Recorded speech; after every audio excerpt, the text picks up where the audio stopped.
Good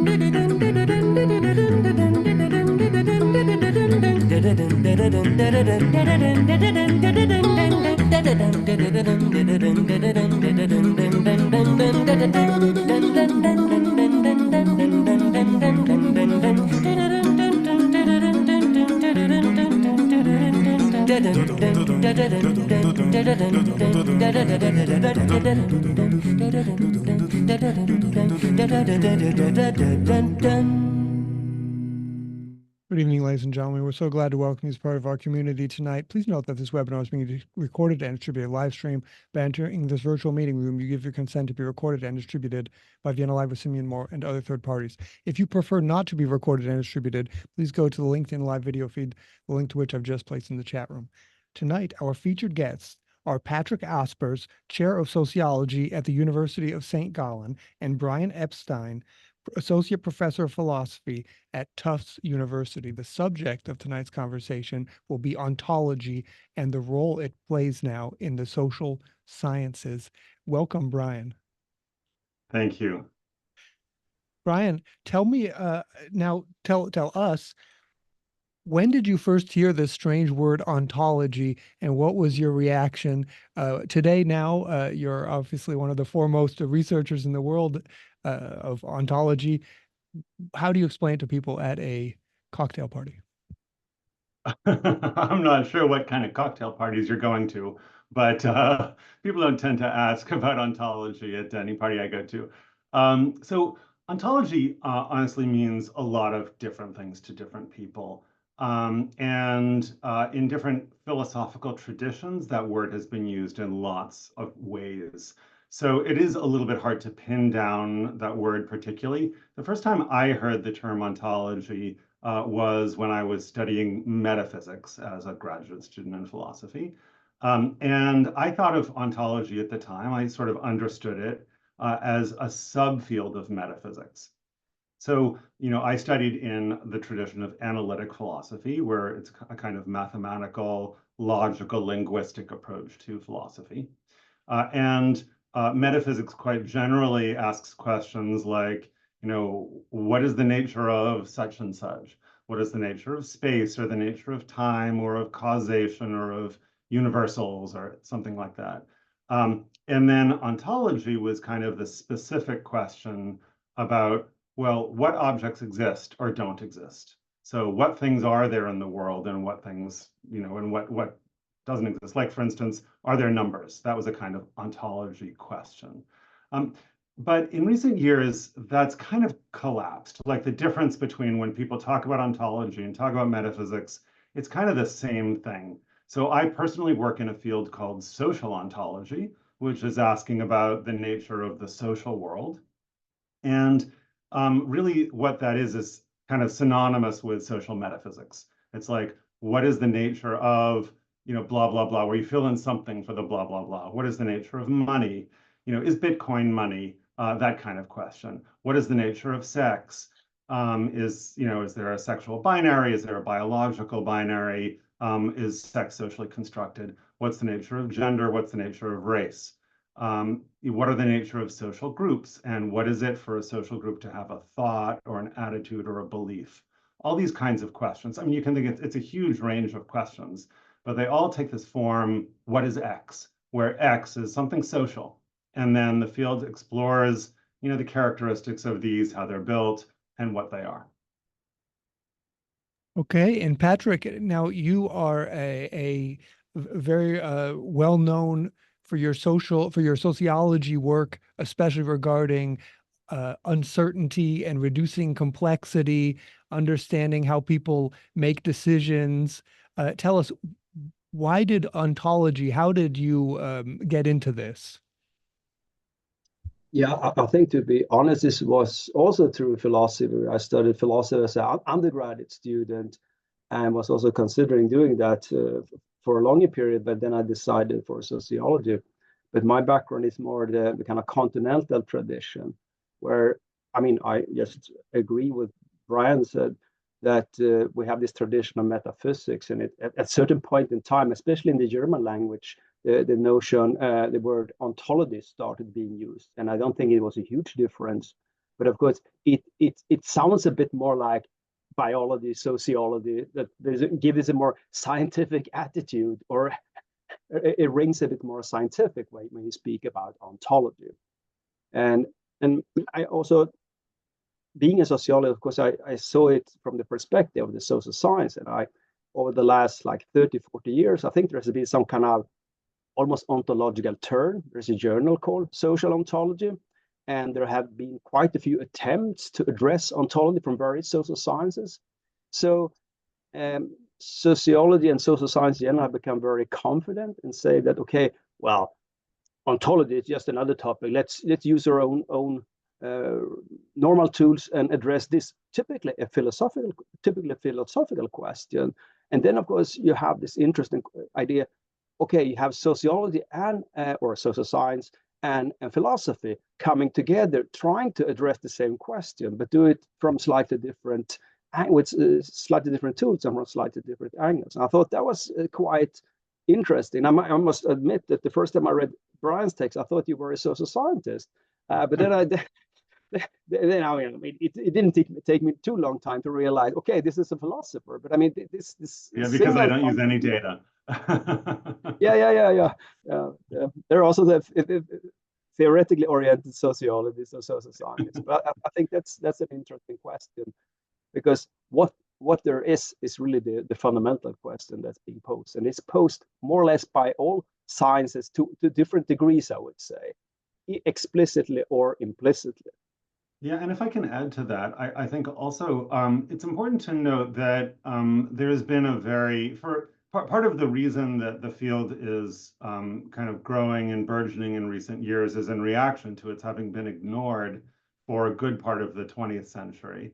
But I think that there is an increasing recognition that all the sciences, and certainly the social sciences, have some implicit commitments to the way the world is built, right? And so you're either going to be explicit about what your ontology and your commitments are and your approach to the nature of social things, or you're just going to smuggle it under the covers without actually talking about it at all. And I think people have recognized that that's kind of not a great position to be in. And so in the social sciences as well, it's a matter of kind of getting explicit about your implicit commitments and then figuring out how to debate and discuss those commitments.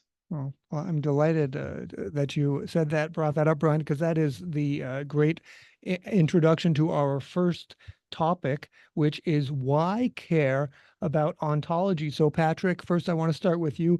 When I first started studying or had an introduction to sociology, I came across this question because we were introduced to, it was sociology for business people, and we were introduced to Karl Marx, who said, it's actually people are, we get to know the earth through things, as opposed to Kant, who said, no, we get to know the earth through our spirituality, which then makes us understand what things are.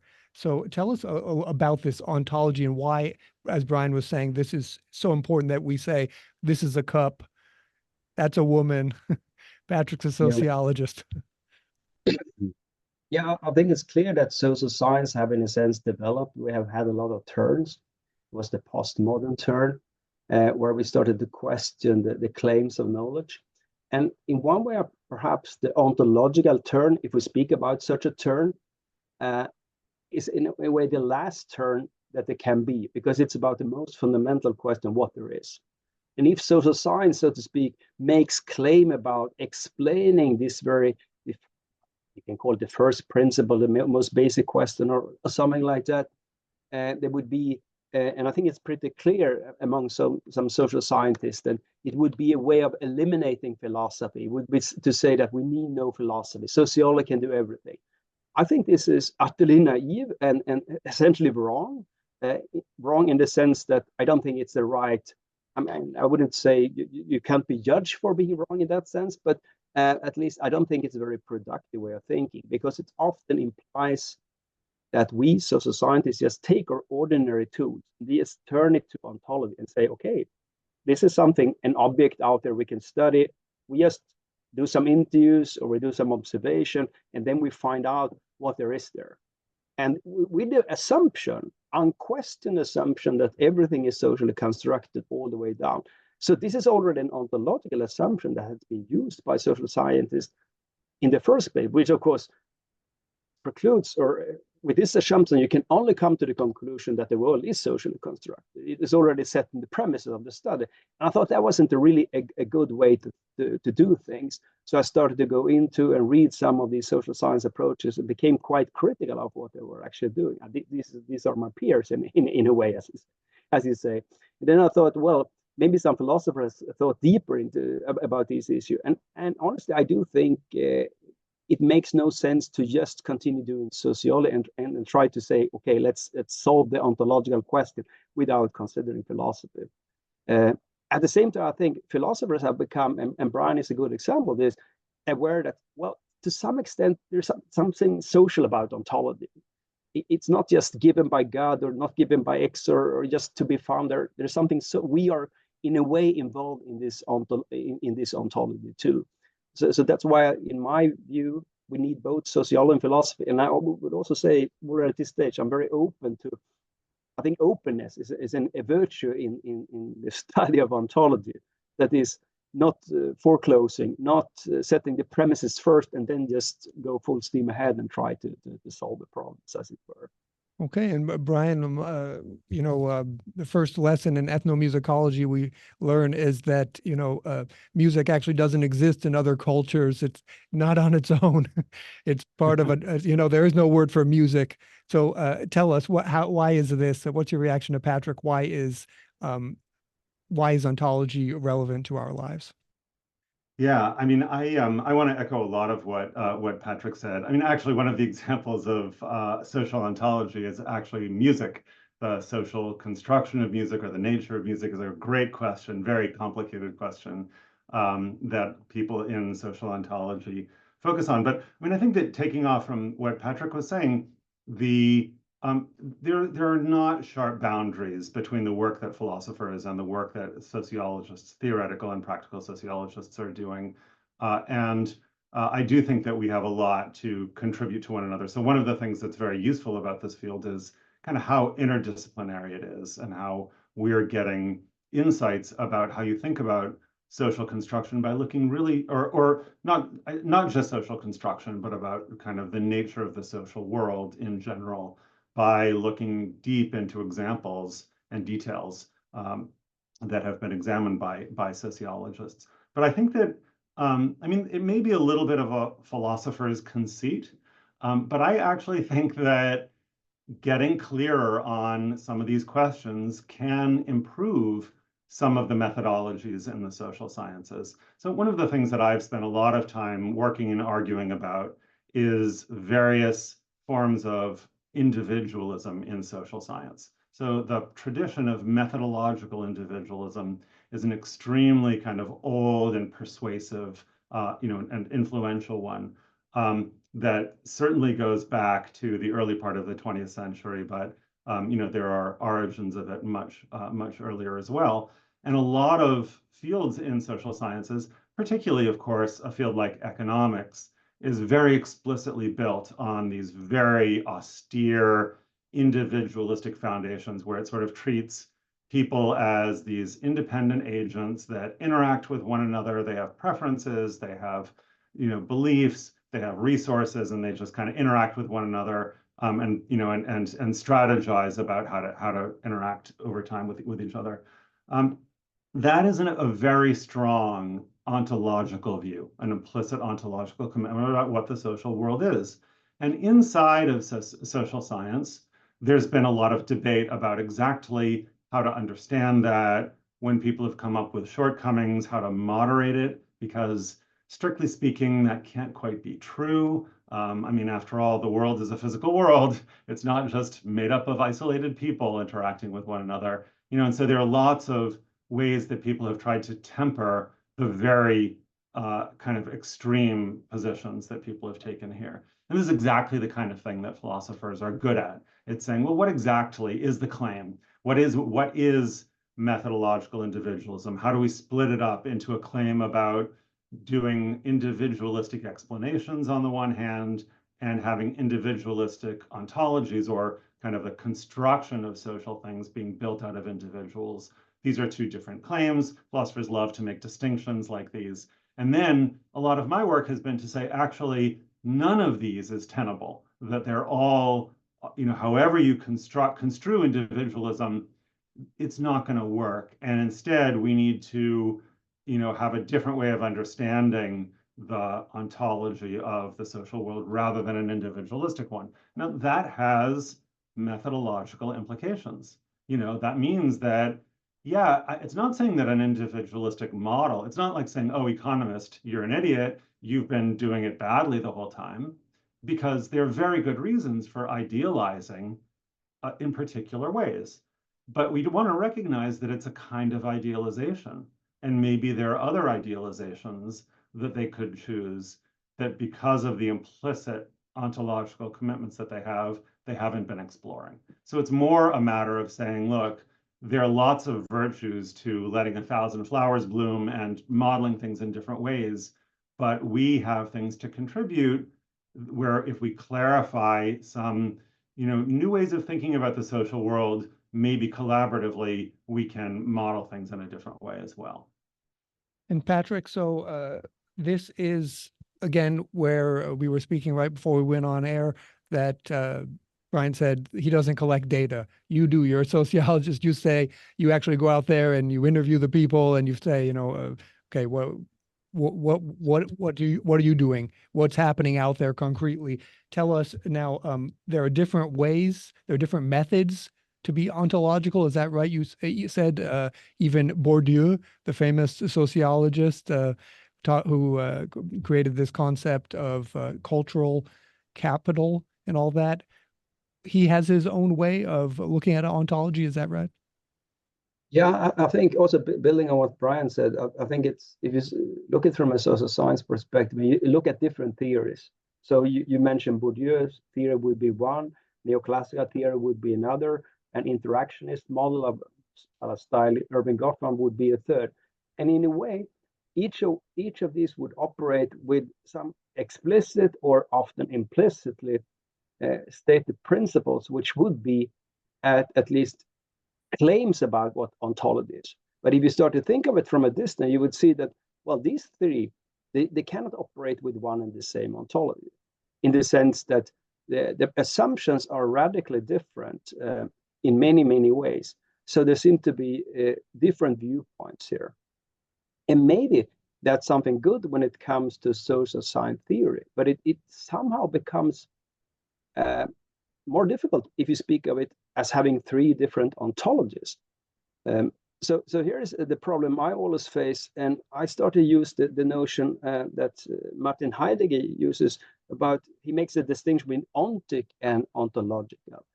And he says that ontic is the assumption of the theory about how the world is. And then, to get back to your questions, Simon, we can empirically investigate how different social science approaches, or science approaches of any kind really, what claims and assumptions they're operating with. And we can make that clear. And that may be part of what Brian was saying, that social science can do this empirically, to say clearly, how do economists think about the world when they think about the world? And even when they don't think about the world, they operate as if they were thinking about the world in a certain way, which is kind of not aligned with the theory of Bourdieu and not aligned with an interactionist theory.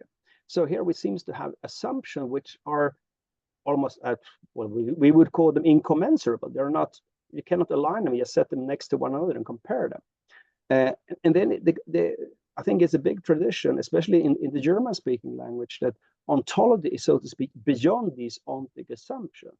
So that would be the most fundamental question of what there is. Is there something beyond the variety of different theories, which is, so to speak, well, you could call it unifying, or at least similar enough, and that would be, to some phenomenologists for sure, the ontological domain, the ontological field to be investigated, not the assumption of each individual theory. That would be one step, so to speak. I think it's right. You start with the assumption of the theory. You learn.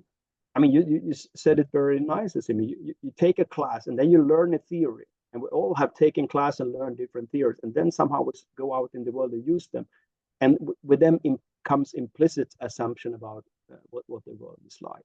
But ontology is about going somehow back and reflect and think about which are these assumptions, and really try to figure things out. Is there something more common even beyond these different ontic assumptions? As well, that's a terminology. I think this is, just to add to it, I think it's very important and very useful to make this distinction as you're making it. I think it's a really, I mean, it lines up to some extent, although I think it's underexplored in the field, actually.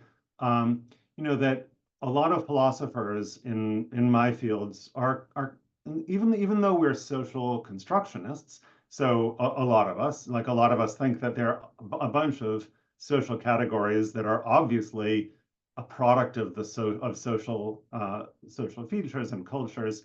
Obviously, legal systems, like legal categories, can differ from culture to culture. So these things are clearly constructed, right? But at the same time, we're kind of realists about them. That is, we think there is a correct characterization of, you know, how the social world is built and what, you know, how you would answer a what is it question in the social sciences. So that's one commitment. But then there's this other matter, which is that people model the social world in lots of different ways.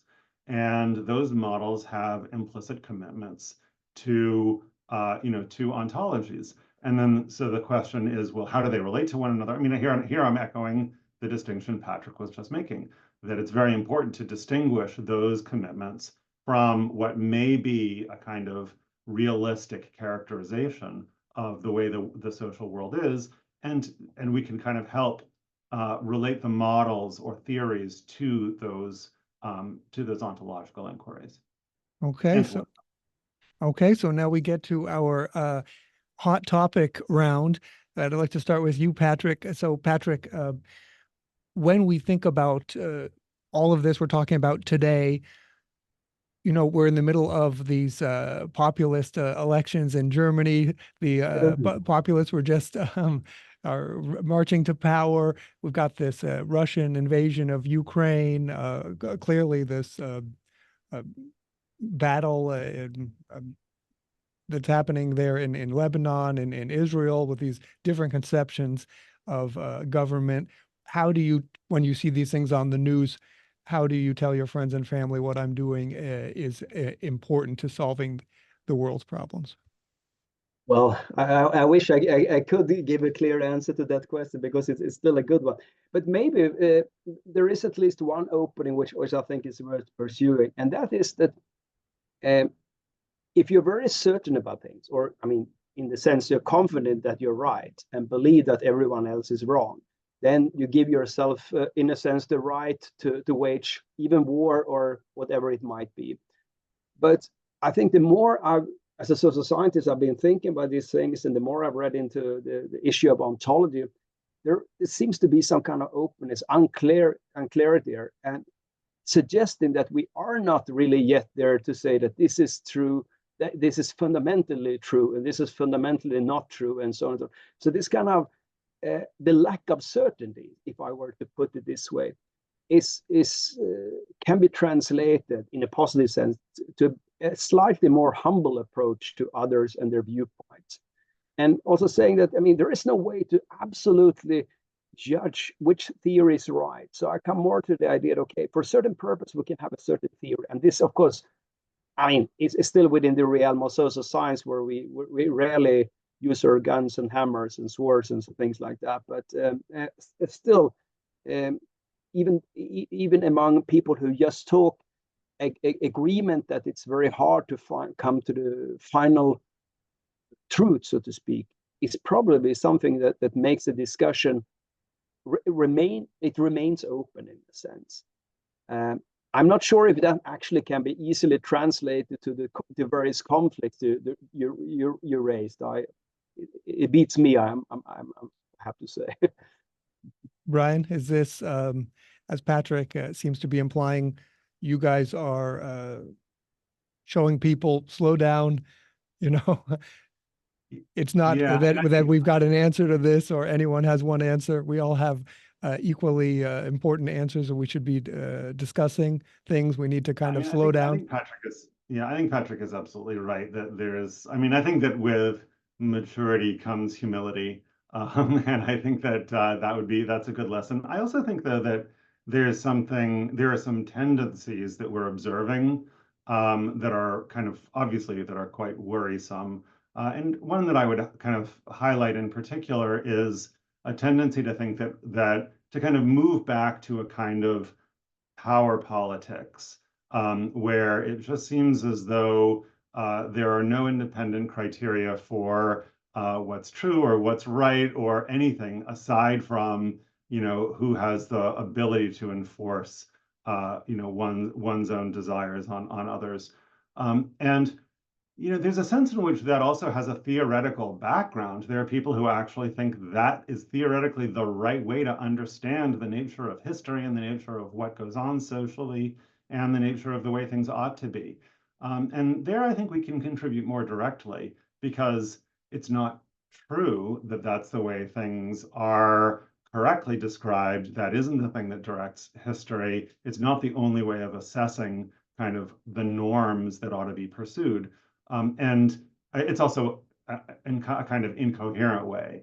And of course, a very self-destructive way too. So I think that kind of thinking about the relation of theories of power and theories of what's to be done, the presentation of kind of realistic alternatives to that is something that this field can reasonably contribute to. Okay. Final thoughts. Let's start with you, Brian, and then Patrick gets the last word. What do you want all of us to think about the next time we hear the word ontology?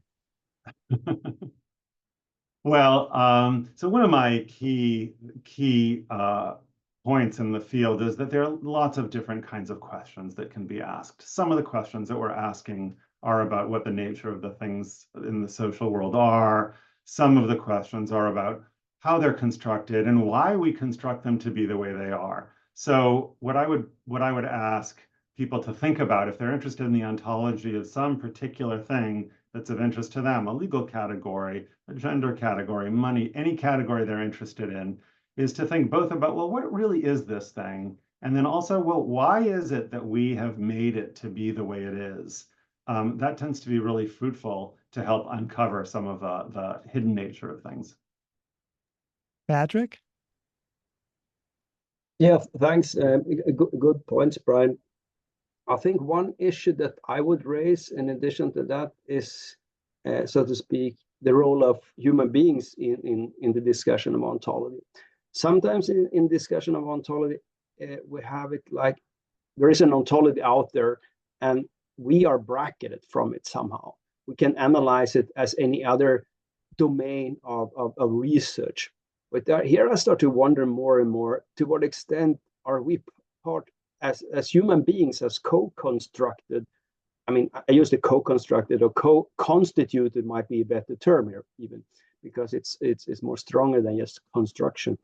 In relation to other human beings in the world and to the practice and what we do in the world. So that would be not just separate, not just study others' ontology or the ontology out there, but somehow start or at least include ourselves in this analysis. And I think these require a lot. And of course, it opens up a completely new domain about who we are and so on and so forth.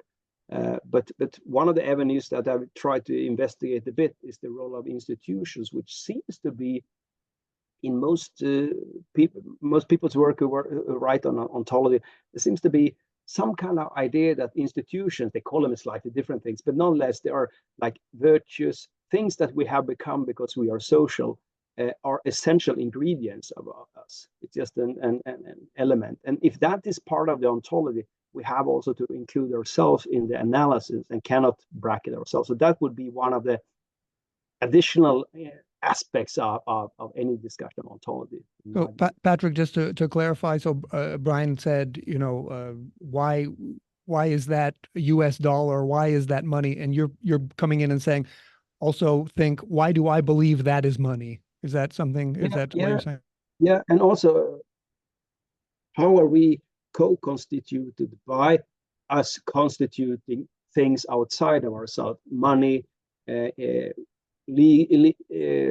laws, and so on and so forth. And yes, the interaction of human beings, how we co-constitute, the ontology of social interaction, well, to put it simple, but it's a bit more complicated, but nonetheless. Yeah. Okay, let's see how we can stay in touch with Patrik. It is at his university, SG for St. Gallen.ch, and people can reach out to you there. Is that right, Patrik, if they have questions? Yeah, sure. You're welcome. And I do have a paper which is still in the review process, which I would be happy to share to anyone interested on ontology. Okay. So I'm going to put this here in the chat room right there. Reach out to Patrik. He's glad to hear your thoughts, answer your questions. And Brian has his own website. It's epstein.org. Brian, people can reach out to you with any questions they have. Oh. Absolutely. Okay. Yep. You can just email me at my my university email is fine. Okay, and so here's the website, epstein.org, and the email is easy enough. It is brian.epstein at tufts.edu. So feel free to reach out to Brian if you have any questions at his university email. Check out his webpage, epstein.org. Thank you so very much to Brian Epstein and to Patrik Aspers. Thank you so much. Thank you, Siemens. Thank you, Brian. So let's see on what's happening at Vienna Live. If you'd like, you can go to simeonmoore.com to find out about all upcoming events. And while you're at it, you can put your email in and receive my Friday greetings, in which I give exclusive information about upcoming shows. So again, that's www.simeonmoore.com. Once again, thank you so very much to Patrik Aspers and to Brian Epstein. Thank you to Vienna Live sponsors Victoria and Frederick Mulligan. Thank you to Abby Moser, Agnieszka and Benoit Rivolet, and Mary Schlesinger for their support of this show. Thanks to my cousin Mike, a marketer from Layer App. If you're an architect or an engineer, they have a really cool tool you should check out. Thanks most of all to you, our participants, who make it all worthwhile. From St. Gallen, Switzerland, Boston, Massachusetts, and Washington, D.C., goodbye, and see you next Wednesday. Goodbye. Thank you. Bye. Thank you. This was great.